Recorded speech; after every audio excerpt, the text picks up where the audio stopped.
रूस और यूक्रेन के युद्ध के बीच एक बहुत बड़ी खबर आई है और वो भारतीय छात्रों के लिए बड़ी खबर है।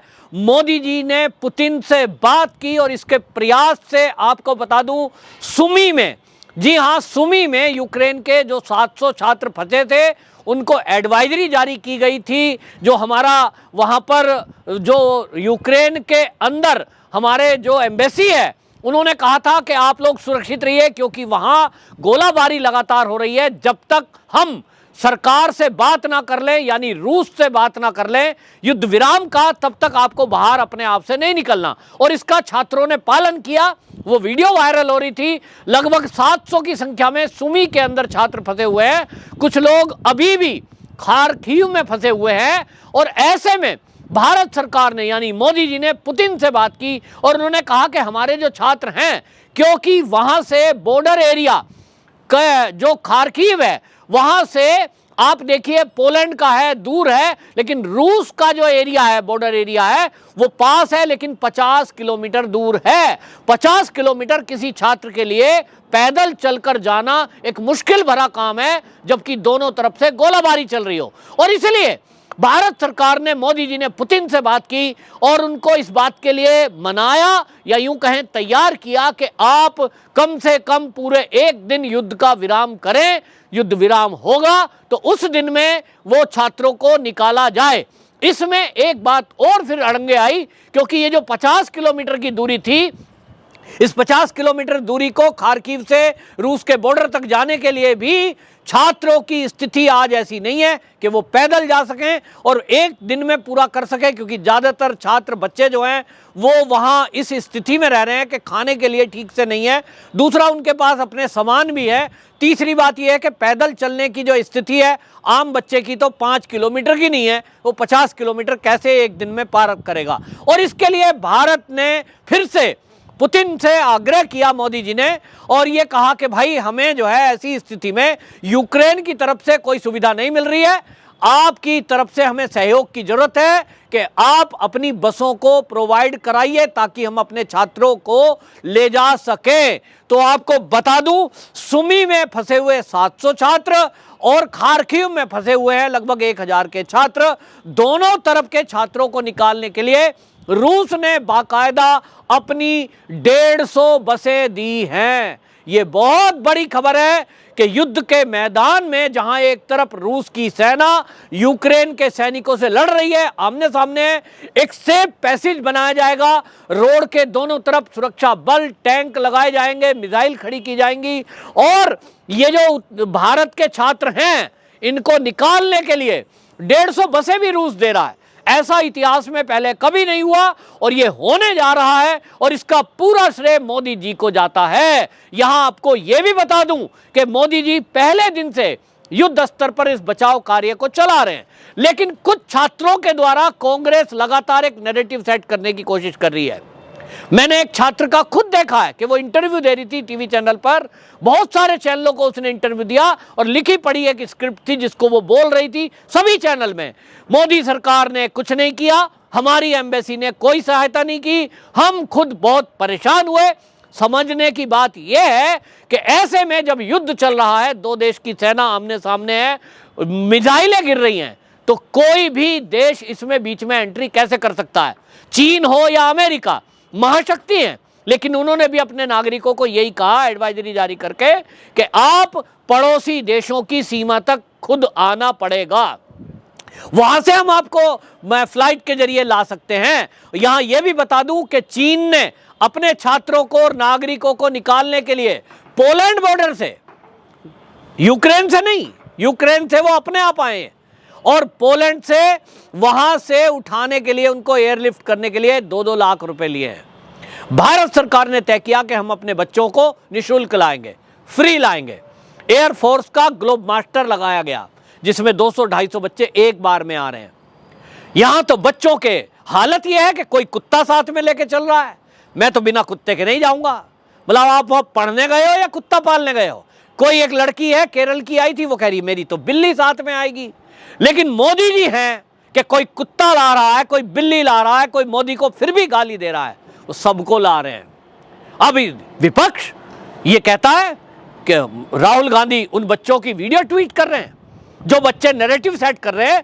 मेरे पास एक वीडियो है, एक लड़की कह रही है फोन पे के वहां प्रदर्शन करो भारत में, राजदूत के वहां खड़े हो जाओ रूसी राजदूत के पास, और वहां दिल्ली में प्रदर्शन करो, युद्ध रुकवाओ और नैरेटिव सेट करो, प्रदर्शन करके ये कहो बच्चे परेशान हैं।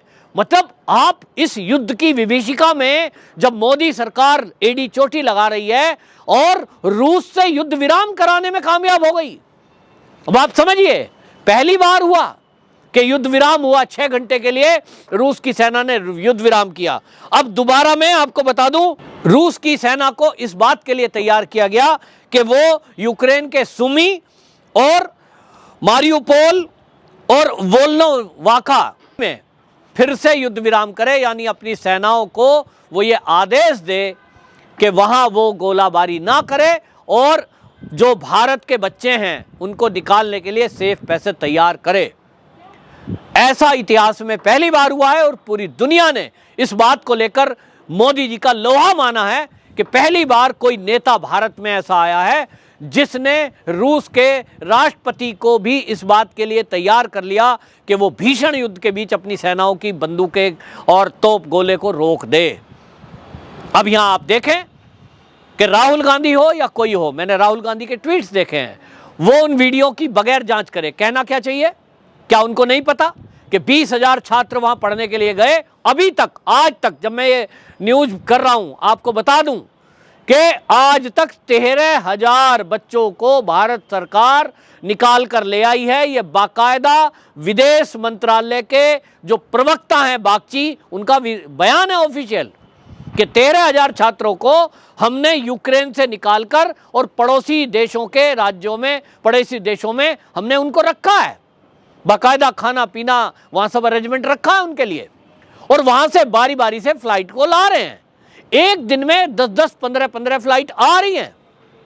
और क्या करोगे भाई? 1 रुपया बिना दिए आप पढ़ने जाओगे अपनी मर्जी से, और फिर जब कोई मुसीबत में फंसोगे तो आप तोहमत लगाओगे सरकार पर। यह पहली बार हुआ है, और कांग्रेस का भी यह पहली बार नहीं है कि जब उसने देश को बदनाम करने की कोशिश की हो। इस समय इस देश के विपक्ष को क्या चाहिए? वो मोदी जी की सराहना करे, वो ये कहते मोदी जी ने बहुत अच्छा काम किया है। भारतीय छात्रों से हम आग्रह करते हैं कि वो धैर्य बनाएं, वो युद्ध के मैदान में हैं, वो युद्ध के बीच हैं, ना कि वो पर्यटन में कहीं घूमने गए हैं नॉर्मल माहौल में, और इसलिए उनको धैर्य बनाने के लिए कहें। लेकिन इसके उलट हो क्या रहा है कि इस देश का विपक्ष और एनडीटीवी जैसे चैनल और कुछ नेताओं के बच्चे जो वहां उनमें हैं, क्योंकि गरीब आदमी का बच्चा वहां नहीं जा रहा पढ़ने के लिए, 30-40 लाख रुपए खर्च होंगे, तो 40-50 लाख रुपए खर्च करके 5 साल की पढ़ाई पूरी करके आएगा। गरीब आदमी का बच्चा नहीं है, तो वो बच्चे वीडियो बना रहे हैं, वायरल कर रहे हैं, नैरेटिव चला रहे हैं। क्या वो कहते हैं साहब सरकार ने हमारी कोई हेल्प नहीं करी, बॉर्डर के इधर तो कोई हेल्प नहीं करी, यूक्रेन में, यूक्रेन के पार तो की, तो एक को बच्चे को गोली लग गई, वो हॉस्पिटल से वीडियो बना रहा है, हमें यहां से किसी भी तरह से एयरलिफ्ट कराया जाए। भैया तुम युद्ध के मैदान में, 2 देशों के युद्ध के बीच में हो, वहां हमारी नहीं चलती, एयर स्पेस बंद है। आप क्या चाह रहे हो? आपको हेलीकॉप्टर से ले आया जाए? कुछ भी फैलाएंगे। लेकिन विपक्ष को ये ऐसे टाइम में, जब देश मुसीबत में हो, देश के 20,000 बच्चों की जान पे बनी थी, अगर ये युद्ध मोदी जी के कहने से ना रुकता, रूस के राष्ट्रपति को ना रोका जाता, तो वो तो 1 मिनट में बम्बार्डमेंट करते, मिसाइलें इतनी छोड़ते कि पूरे यूक्रेन को तबाह कर सकते थे। लेकिन क्योंकि भारत के बच्चे वहां थे, इसलिए मोदी जी ने कहा कि स्कूलों को और जो जगह बताई गई थी जहां जहां बच्चे ठहरे हुए, उनको टारगेट ना किया जाए। और इसके कारण से ये यूक्रेन से ये बच्चे जिंदा वापस आ चुके हैं। इनको धन्यवाद करना चाहिए तो मोदी जी का। मोदी जी की जगह अगर सोचो राहुल गांधी पीएम होता तो क्या होता इस देश का? क्या एक भी बच्चा आता था? ना, पहले से सरकारें रही हैं, ऐसी स्थितियां पहले भी आई हैं, कोई सरकार नहीं लाई। और आज भी जो यूक्रेन और रूस का भयंकर युद्ध छिड़ा है, उनसे जिस तरह के रिश्ते हैं, मैंने कहा ना अमेरिका ला रहा है, ना चीन ला रहा है। और अगर कोई अच्छा काम करे तो उसको अच्छे को कहना चाहिए। यह इतिहास में पहली बार होगा कि रूस भारत के कहने पे, मोदी जी के कहने पे तीसरी बार युद्ध विराम करेगा और उन शहरों में करेगा जहां जहां भारत के छात्र फंसे हुए हैं, और उनको बस प्रोवाइड करा रहा है ताकि वो 50 किलोमीटर की दूरी पैदल ना चले, अपने सामान समेत बसों में बैठे। और एयरफोर्स हो या बाकी कोई फ्लाइट हो, उन पर एक एक फ्लाइट में, आपको बता दूं, एक बच्चे के ऊपर 2 से 4 लाख रुपया खर्च हो रहा है। और दूसरी तरफ जो दुनिया के विकसित देश माने जाते हैं, अमीर देश माने जाते हैं, चीन जैसे, वो 2-2 लाख रुपए ले रहे हैं। भारत कोई नहीं ले रहा 1 रुपया। उसके बावजूद भी भारत में जो कुछ बच्चे उतर रहे हैं फ्लाइट से, वो उतर करके ऐसे कह रहे हैं, एक बच्ची की वीडियो देख रहा था, हमसे एम्बेसी वालों ने कहा बाथरूम साफ करो तब आपको पहले जाने देंगे। भैया, आप एक बाथरूम है और उसमें एक बाथरूम में 500 बच्चे अगर सोच के लिए जाएंगे, सोचिए एम्बेसी में कितना बड़ा ऑफिस होता है, छोटा सा ऑफिस, 2 बाथरूम है, 500 बच्चे उन्होंने टेंटों में टिकाए हुए हैं। और अगर जाएंगे और गंदा करेंगे, कौन साफ करेगा भाई? गंदा आप करोगे और सफाई कोई और करेगा। मेरे घर में मैं अगर नहाता हूं या बाथरूम जाता हूं तो गंदा मैं करता हूं तो साफ भी मैं ही करता हूं। नवाब के बच्चे हो क्या? इस तरह की वीडियो क्यों भेज रहे हो? क्यों करे कराई मेहनत पर पानी फेर रहे हो? सवाल है, मुझे क्रोध है इस बात का कि जो बच्चे, अगर वो इतने रईस ज़्यादा हैं कि वो अपने बाथरूम में खुद सफाई नहीं करते, कोई और करता है, 1 या 2 लोग जाते हैं, लेकिन आप किसी टेंट में ठहरे हुए हैं, शरणार्थी हैं आप। शरणार्थी कभी रहे? वो भी युद्ध के मैदान में। जो रहे हो उनसे पूछिए आर्मी कैसे रहती है, उनसे पूछिए। आप यहां आकर मीडिया में नैरेटिव सेट कर रहे हैं, देश की सरकार को, देश को बदनाम कर रहे हैं।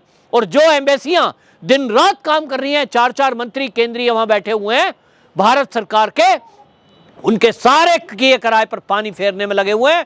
ऐसे माँ बापों को अपनी औलादों को रोकना चाहिए कि वो देश के बाहर देश को बदनाम ना करें, क्योंकि पहली बार ये हुआ है, लोगों ने, दुनिया ने तिरंगे की ताकत को देखा है, मोदी की ताकत को देखा है, लेकिन कुछ लोगों के पेट में दर्द है कि मोदी की बड़ाई कैसे हो जाए, तिरंगे की बड़ाई कैसे हो जाए। ऐसे लोगों को ये समझना चाहिए कि वॉर जोन से निकाल कर लाना कोई बच्चों का खेल नहीं है, और ये बच्चे नहीं हैं जो जानबूझकर भारत को और मोदी को बदनाम करने में लगे हुए हैं।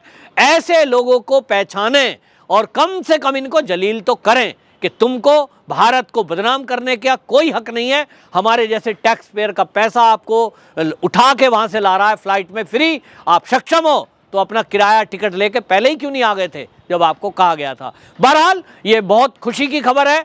कुछ भी हो, गलती कर रहे हैं वो, फिर भी उनकी गलतियों को देखने के बावजूद भी भारत सरकार लगातार उनको सुरक्षित निकालने के लिए जो भी कोशिश हो रही है उसको कर रहा है। और यह इतिहास है कि रूस जैसा देश जब लड़ाई कर रहा हो, मोदी जी के कहने पर बच्चों को सुरक्षित निकाल के लाने के लिए अपनी बसें भी दे रहा है, अपनी फ्लाइट भी दे रहा है। वंदे मातरम।